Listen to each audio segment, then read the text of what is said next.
दोपहर सत्संग जैसे निर्मल भक्ति की बात कर रहे थे। निर्मल भक्ति करने के लिए क्या कुछ बाहर का कुछ भी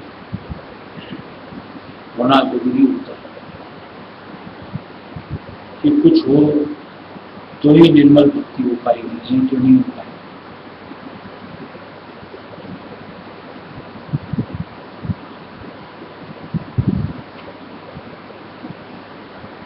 जैसे या तो जैसे यूं हो, अगर स्वस्थ हो तो ही भक्ति कर पाएंगे, तो क्या बीमार है उसको भक्ति का अधिकार है?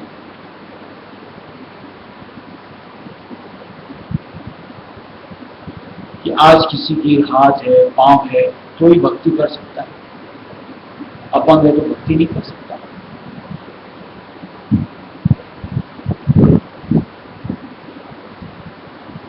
कि आज कोई गूंगा है कि बहरा है कि काना है कि अंधा है,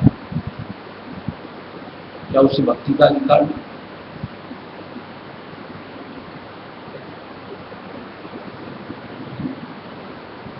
कि आज कोई उच्च वर्ग में है कि कोई निम्न वर्ग में है, क्या सिर्फ उच्च वर्ग वालों को भक्ति का अधिकार है, निम्न वर्ग वालों को अधिकार नहीं?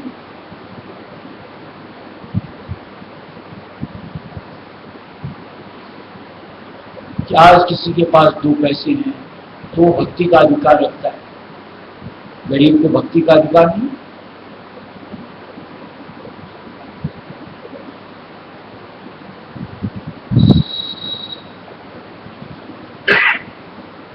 भक्ति किस चीज से?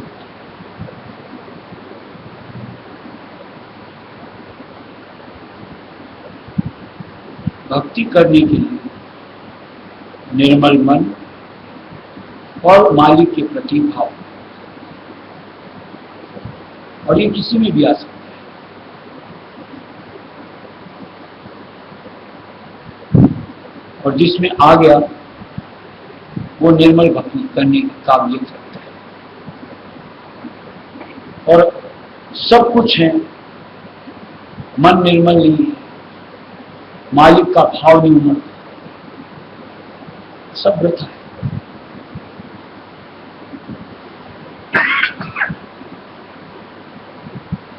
इसलिए जो ऐसे बहाने जोड़ते रहते हैं, ये नहीं है क्या करें, ऐसा नहीं है क्या करें, उन्हें समझ आनी चाहिए कि भक्ति के लिए बाहरी ये सब कोई मायने नहीं।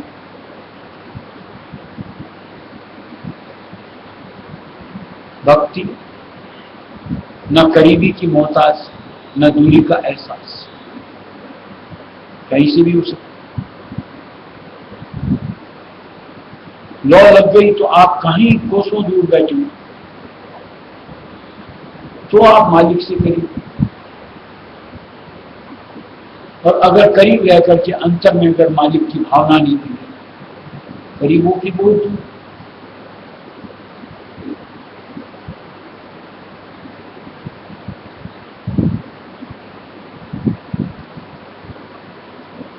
जैसे दोपहर की सत्संग में बात की थी कि कपट कुटिलता जो मन के स्वभाव, जब तक इनसे हम अपना संजोग बनाते हैं तब तक निर्मल भाव बन ही नहीं सकता।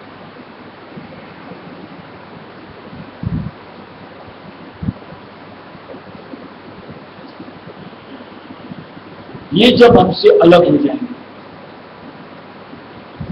अंतर्दीनहीन बन जाएगा, यानी दया के साथ, दीनता अंग के साथ भक्ति का स्रोत फूटता है, अपने आप मालिक के करीब मिला जाए।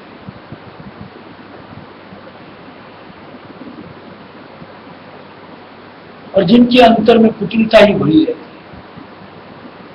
सख्त पत्थर जैसा होता है उनका हृदय, और वहां भक्ति का बीज होता ही नहीं, फूटेगा तो कहां से फूटेगा। ऐसे में मालिक के साथ मुलाकात उनके लिए कल्पना मात्र।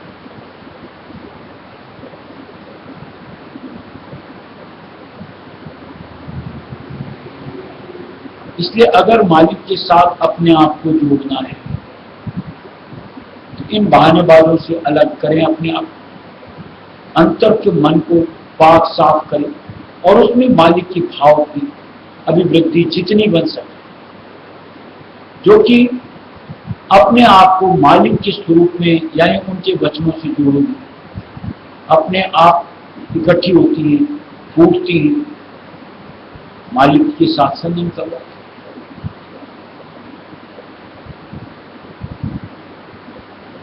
जब तक आप अपनी बुद्धि का प्रयोग करते, अपने हिसाब से किसी चीज का आकलन करते, ये तो निश्चित तौर से हमारे राजसी मत की भक्ति के हिसाब से ये व्यवधान है, अवरोध पैदा करेंगे और निश्चित तौर से हमारे मन को कुटिल मैला करके भाव में अभाव की स्थिति ला देती।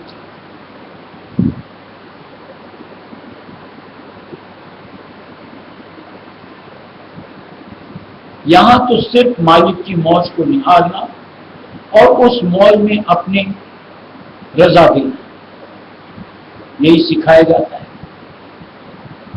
और जिसको ये ढंग आ गया उसके लिए भक्ति करना बड़ा आसान है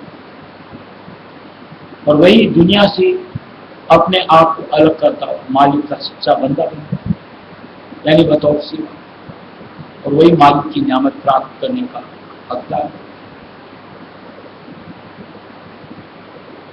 ऐसे ही कईयों के मन में ऐसा लगता है कि रोज रोज सत्संग करने से क्या होगा, रोज सत्संग में शामिल होने से क्या होगा। लगता है माँ आप धकेल धकेल करके सत्संग जाया करो, सत्संग आया करो।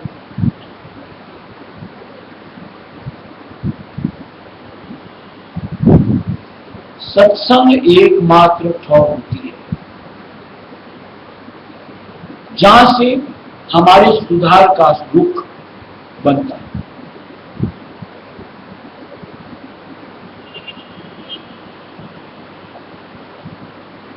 जो सत्संग में रुचि नहीं रखता, सत्संग से अपना संयोग नहीं जोड़ता, दूर दूर ऐसे जीव निश्चित तौर से मन जो कि काल की तरफ उसके गुलाम बने फिरते और कहीं न कहीं माया के अधीन अपने आप को, यानी उनकी सोच, भावना और धारणा सिर्फ मन और माया से जुड़ी।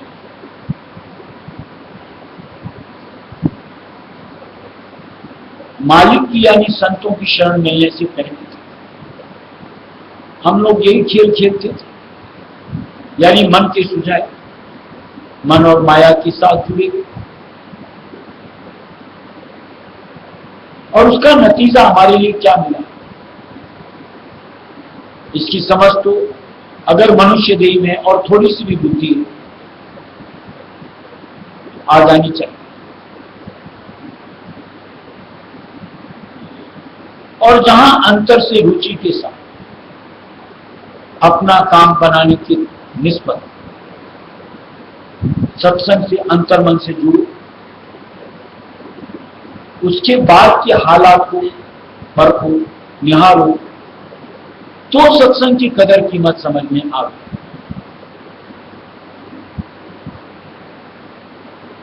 कि कैसे मालिक की मेहर और दया से मेरा काया परिवर्तन हुआ।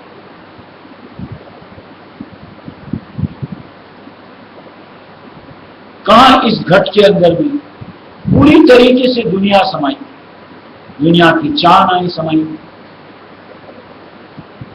सत्संग के प्रभाव से अंतर से दुनिया बाहर निकल गई। दुनिया की चाहनाएं सिमटती हुई अब मैं अचाह बनाती परमार्थ की चाह, और हमारे गुरु का अंतर में वास बनता चला, यानी मालिक राय सुन गया। सत्संग का मतलब ये, इसलिए सत्संग से कभी आनाकानी या मन में कोई भी तरह का क्या करना है, आज तो दुनिया में आज तो भोग विलास में कीजिए। संत मत राय श्रीमत ऐसा नहीं कहता कि आप मत करो, लेकिन आपने अपने लिए जो सत्संग का समय निर्धारित कर रखा है उसको बिल फेल नागा निभाना चाहिए, अपने आप को अंतर से वहां जोड़ना चाहिए, तो आपके लिए सत्संग फलदायक और के लिए, यानी जिनके प्रति रुचि होती है, आपके पास बहुत समय है, उस वक्त को आप उनमें जोड़ लो। लेकिन जो आपने अपने सत्संग के लिए समय निर्धारण कर रखा है उसको और को मत दो और कामों में खर्च करो, उसको अपने लिए हमको काम में लेना।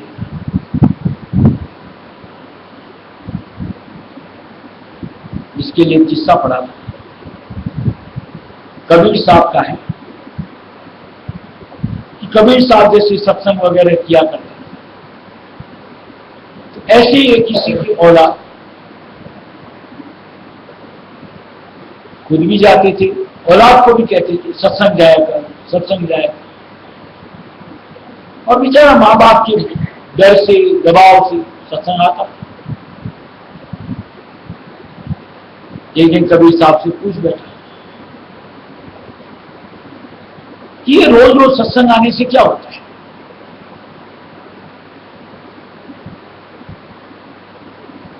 कबीर साहब बगल में एक खूंटी पड़ी थी और हथौड़ा पड़ा था,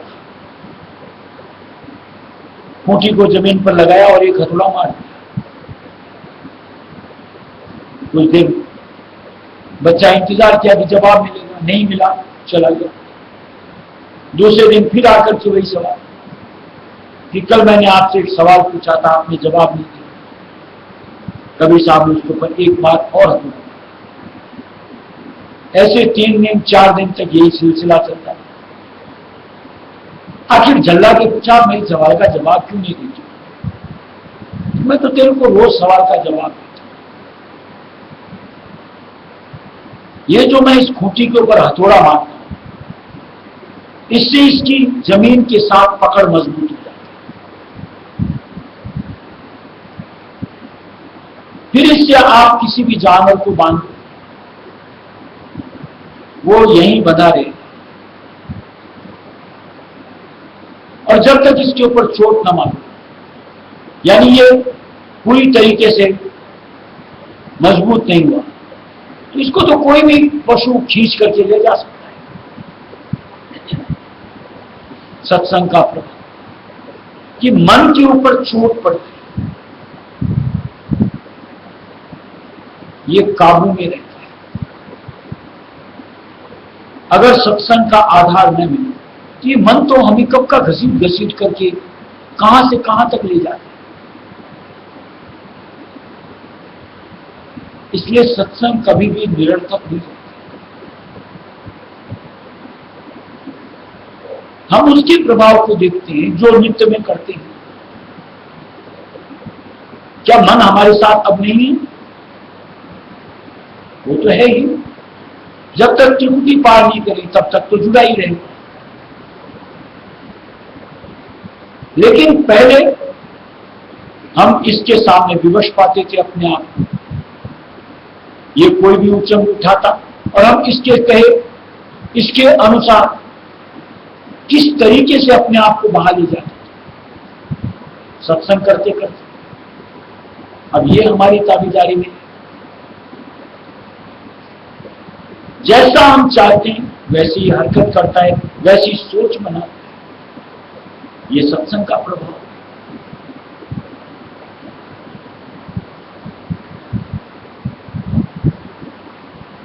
इसीलिए स्वामी जी महाराज दिया हुआ है कि पड़ा रहे जो सत्संग अंतर, सब मैलाई कट कट सकते। सत्संग में पड़े रहेंगे तो गुजारा है। जन्मान जन्म की जो मैल और काई इस मन के ऊपर चढ़ी, धीरे धीरे धीरे धीरे साफ होती चली जाती। शुरू में जब सत्संग में आते रहते हैं हमें उसका प्रभाव नहीं दिखता, ऐसा लगता कोई असर तो होगी, जबकि ऐसा नहीं है कि असर नहीं होगा।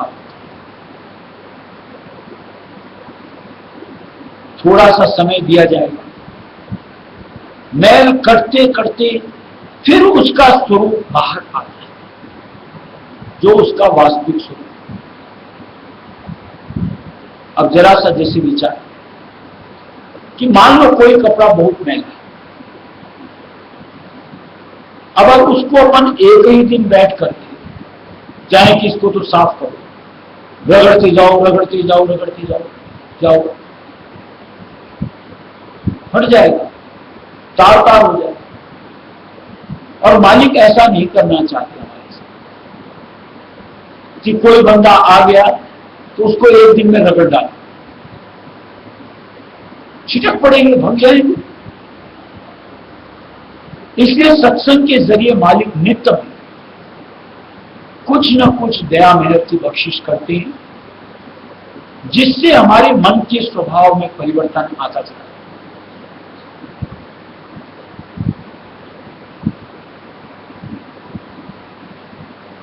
इसलिए संत शरण यानी उनके समागम एक जीव की बहुत जरूरी है कि अगर बराबर संग साथ पकड़ा रहेगा, नजदीकी लेता रहेगा, ऐसा लगे कर्मों का हिसाब किताब जिसका जैसा जैसा, लेकिन खाली नहीं जाए, समय के साथ उसका परमात्म स्वरूप निखर करके सामने आए।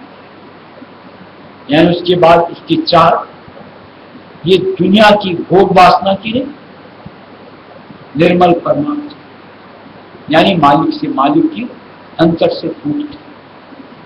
बस हम जैसे तैसे भी जुटे हुए हैं उस पल का ही कि हमारे अंतर से वो निर्मल चाह जो मालिक से मालिक की कब फूटे और उस पर मालिक का हमारे से संयोग। इसलिए कभी भी मन में ऊट पटांग ख्याल सोच समाना ही नहीं चाहिए, अवसर देना ही नहीं चाहिए, बल्कि ठान लिया कि मालिक की शरण में। देखिए, नाम का प्रिय लगना और स्वरूप का प्रिय अगर दो हैं, यानी हमें नाम भा रहा है और स्वरूप के प्रति हमारा मन रुझान ले पड़े रहना चाहिए। जैसा तैसा कोई भी स्वरूप हो, हमको अपने आप को ऐसा नहीं कि कुछ होता नहीं तो निकल चलो, कुछ होता नहीं तो सत्संग में गैप देते चलो, नहीं करना चाहिए। कनेक्शन में रहेंगे तो निश्चित तौर से मालिक की मेहर दया का युगों धाराओं के साथ हमारा संयोग बनता है और उससे मन ठिठकता है। इंद्रिय द्वारों धाने से, दुनिया के रंग ढंग में रचने बसने से, फुगत में जाने से संभलता रहता है और धीरे धीरे परमार्थ का रुझान यानी चाव बढ़ता है और परमार्थ का भाव यानी मालिक के प्रति उमड़ता चलता है। जितना आज उससे कल अधिक, परसों और अधिक, इस तरीके से गुणन फल के साथ नित्य में उमड़ता जाता है। तो एक दिन निश्चित तौर से हमें दुनियादारों से हटा सत्संगी से अलग है, गुरुमुख के रूप में ना होने चाहिए सच्ची, और होना चाहिए हमारी सच्ची चाहना का स्वरूप, तब काम बनता है। यानी खरे सत्संगी बनकर के मालिक के घर से निकलते। परम पुरुष है परम पुरुष है दादा स्वामी पिता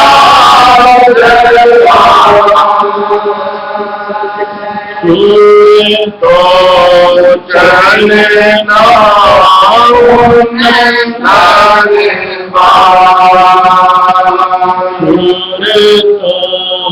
चल चलना परम पुरुष है पूर्णधनी राधा स्वामी पिता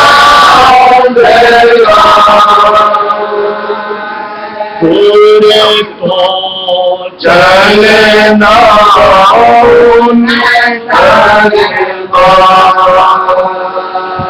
पूरे को चलना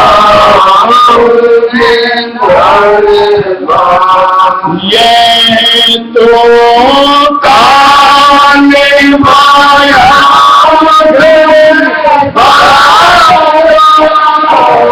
देते चौरासी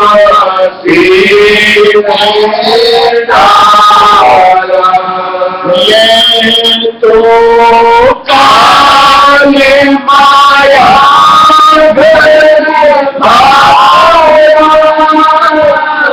देते चौरासी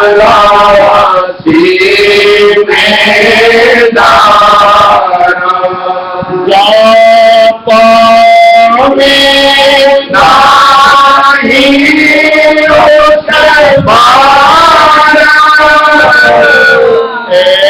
ऐसा होने पावे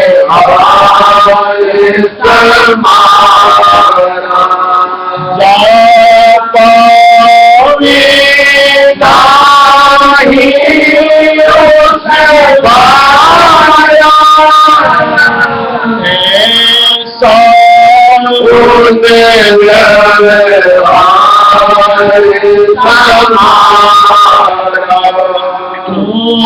तो है सतपुरुष की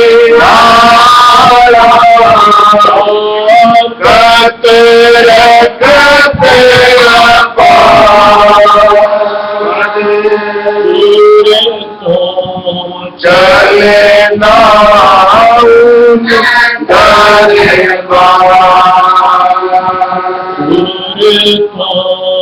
चलना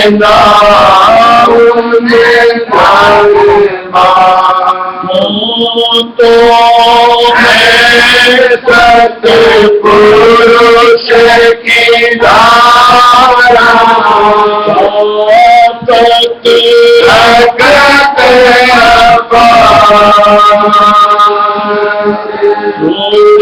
तो चलना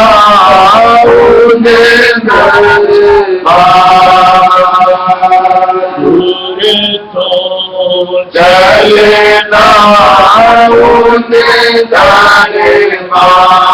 परम पुरुष है राधा स्वामी पिता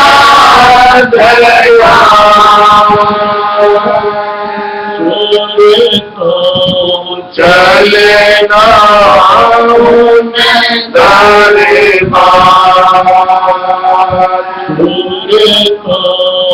चलना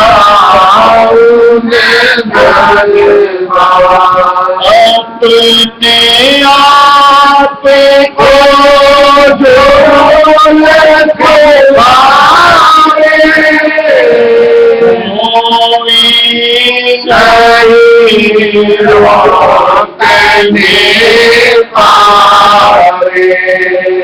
अपने आप को जो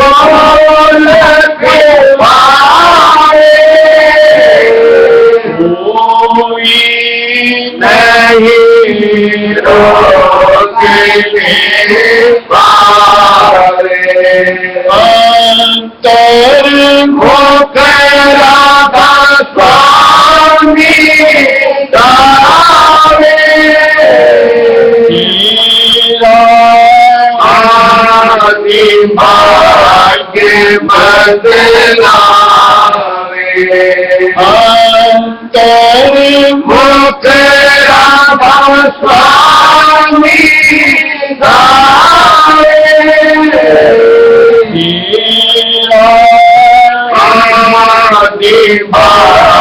भाग्य बदलावे, सतगुरु के संग लग कर करना उनसे सच्चा प्यार,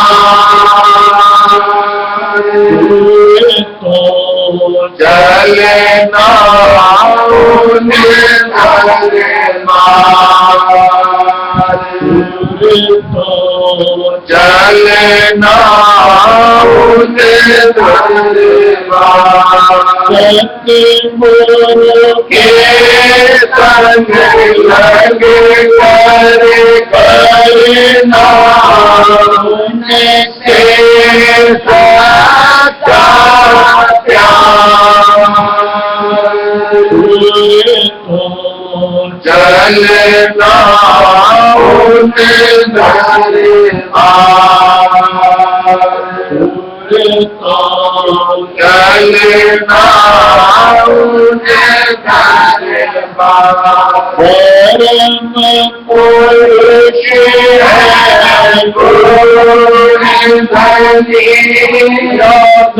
स्वामी पिता दयाल, चलना उन्हें दरबार,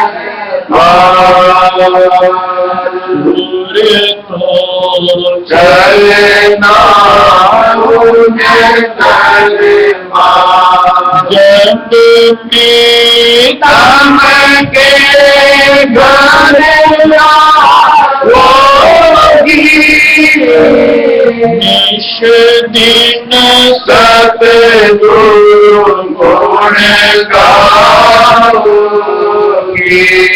जब तम के घर जाओगी निश दिन सतगुरु गुण गाओगी,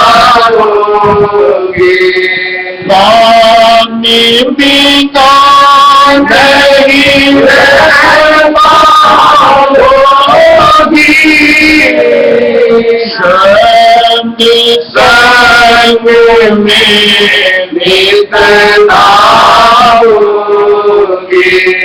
स्वामी बिना नहीं होगी, संग संग में नित नाओगी,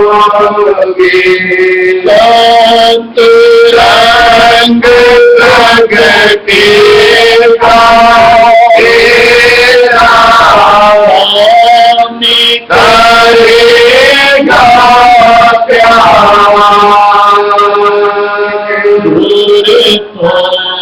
चलना उन्हें दरबार, चलना उन्हें दरबार, रंग प्रगति का तेरा करेगा प्यार, चलना उन्हें दरबार,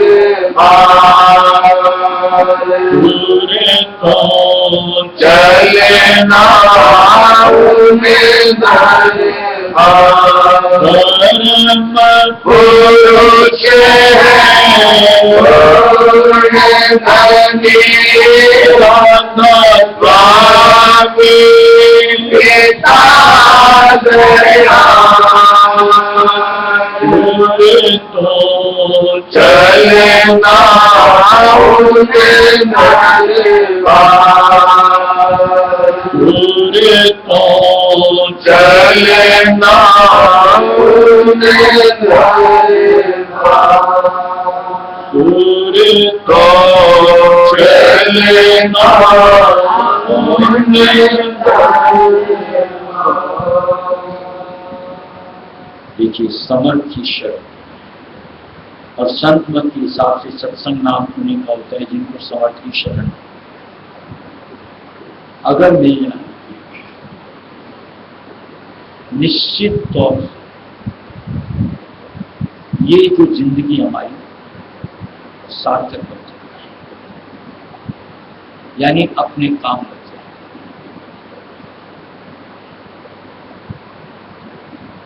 और अगर सच्ची नहीं ऐसे ही बेकार और इस तरीके से उसको कलुषित कर बैठे कि जहां से फिर वापस निकास बड़ा भारी।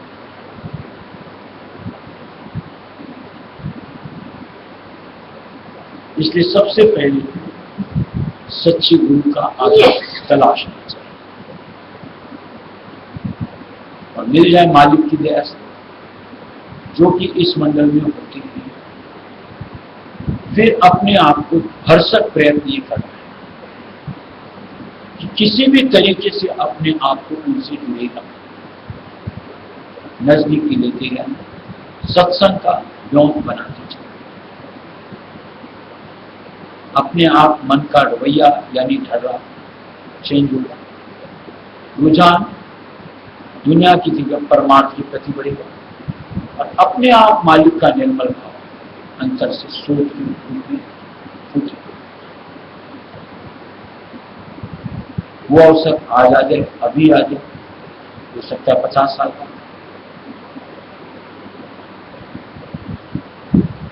ये कोई हड़बड़ का काम नहीं,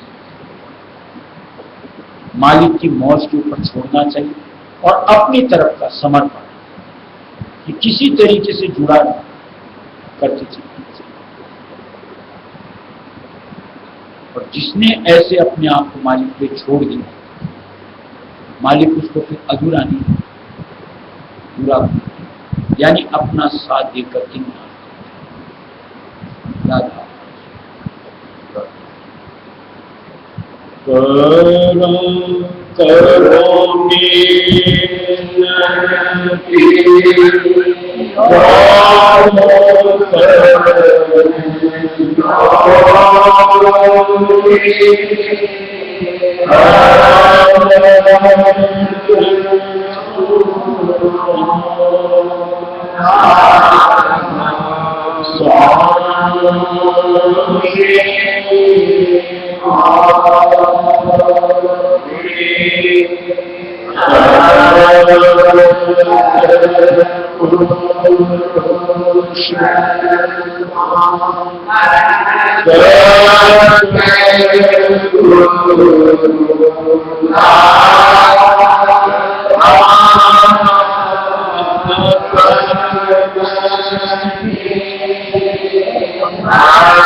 Amen.